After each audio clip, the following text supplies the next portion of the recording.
Assembleias de Deus no Brasil crê, professa e ensina que o batismo em águas é uma ordenança de Cristo para a sua igreja.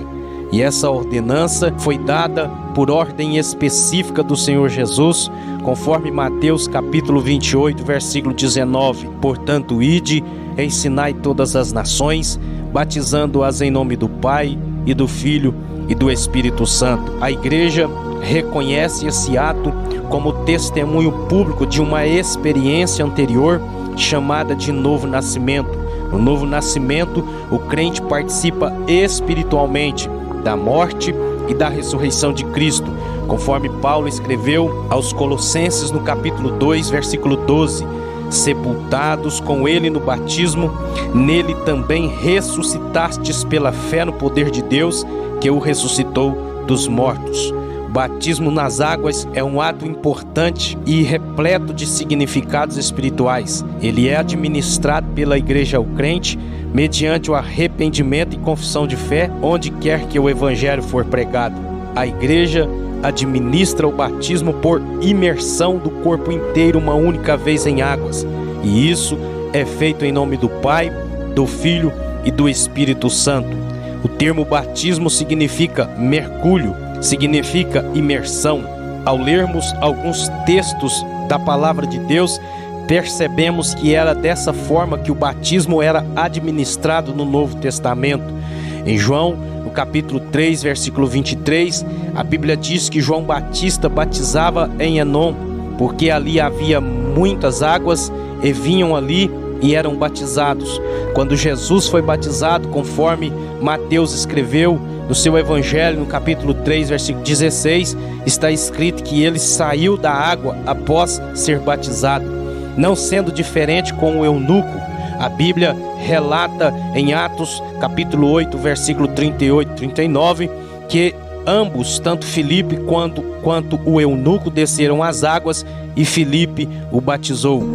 O batismo, ele significa a morte, o sepultamento e a ressurreição de Cristo, deixando claro que se trata de uma prática imersionista. Em Romanos capítulo 6, versículo 4, Paulo escreveu: de sorte que fomos sepultados com ele pelo batismo na morte, para que, como Cristo ressuscitou dos mortos pela glória do Pai, assim andemos nós também em novidade de vida. Trata-se, portanto, de um ato público de fé, no qual, de modo simbólico, sepultamos a vida antiga e ressuscitamos com Cristo para uma nova vida. Sobre a fórmula batismal, a ordem dada pelo Senhor Jesus foi de batizar em nome do Pai e do Filho e do Espírito Santo, conforme Mateus capítulo 28, versículo 19. Portanto, a Igreja Assembleia de Deus crê e pratica a fórmula que o próprio Senhor Jesus ordenou. Uma ordem dada pelo Senhor Jesus, ela deve ser obedecida. Lucas, ao escrever Atos dos Apóstolos, em algumas passagens, como Atos capítulo 8, versículo 16, ele diz que eles batizavam em nome do Senhor Jesus. Mas o entendimento da teologia assembleana destas expressões que aparecem no livro de Atos dos Apóstolos significa que o batismo ele é realizado na autoridade do nome de Jesus, mas a fórmula com que ele era administrado era aquela prescrita pelo Senhor em Mateus 28, versículo 19, batizando-as em nome do Pai e do Filho e do Espírito Santo. Mas é preciso não confundir e pensar que o batismo traz ou garante a salvação. O batismo não é sinônimo de regeneração, o batismo não é sinônimo de salvação. O batismo é para os salvos, é um testemunho público daqueles que abraçaram a fé em Jesus Cristo. Mas a salvação, ela não se dá por causa do batismo. O batismo não é para salvar, mas sim para aqueles que já foram salvos, para aqueles que reconhecem Jesus como Senhor e testemunham publicamente ter abraçado a fé em Cristo Jesus. Portanto, a salvação não é pelo batismo, mas ela é pela graça. Paulo escreveu: pela graça sois salvos mediante a fé, e isto não vem de vós, é dom de Deus. O perdão dos pecados, ele está em conexão com o arrependimento que precede o batismo. Quando Jesus iniciou seu ministério, ele iniciou pregando a mensagem do arrependimento. João Batista pregou arrependimento, os apóstolos pregaram arrependimento.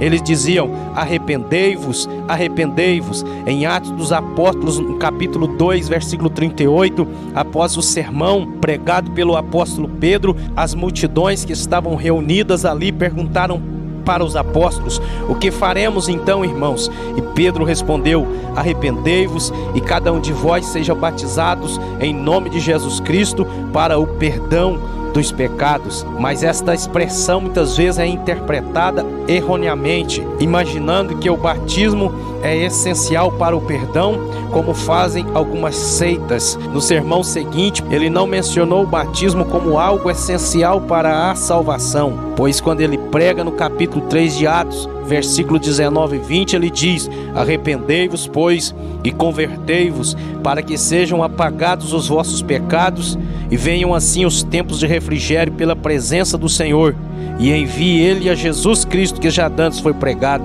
O contexto bíblico mostra que o batismo não salva.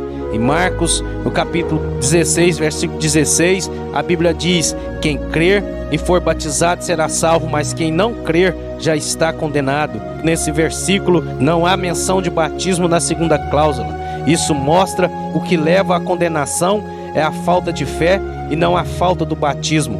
O crente é batizado porque já é salvo e não para ser salvo. Na mensagem de João Batista, ele dizia e batizava aqueles que manifestavam frutos dignos de arrependimento, conforme Mateus capítulo 3, versículo 8 e Lucas 3, versículo 8. Os primeiros candidatos ao batismo, eles recebiam a palavra e depois se submetiam ao batismo. Em Atos dos Apóstolos, no capítulo 2, versículo 41, após aquela multidão ouvir a mensagem pregada pelo apóstolo Pedro, eles foram batizados. Diz o texto: de sorte que foram batizados os que de bom grado receberam a palavra, e naquele dia agregaram-se quase 3.000 almas. Assim sendo, é possível uma salvação sem batismo, como aconteceu com o malfeitor que foi crucificado ao lado do Senhor Jesus. O malfeitor se arrependeu nos últimos instantes da sua vida aqui na terra, mas ele não teve tempo para ser batizado. Mas o Senhor Jesus, mediante o arrependimento daquele malfeitor, disse para ele: hoje mesmo estarás comigo no paraíso. Portanto, o batismo é uma ordenança divina e é em si um ato de compromisso e profissão de fé. É um ato público em confirmação daquilo que já possuímos. É um ato público em confirmação daquilo que a pessoa já possui, que é a salvação pela graça, mediante a fé no Senhor Jesus Cristo.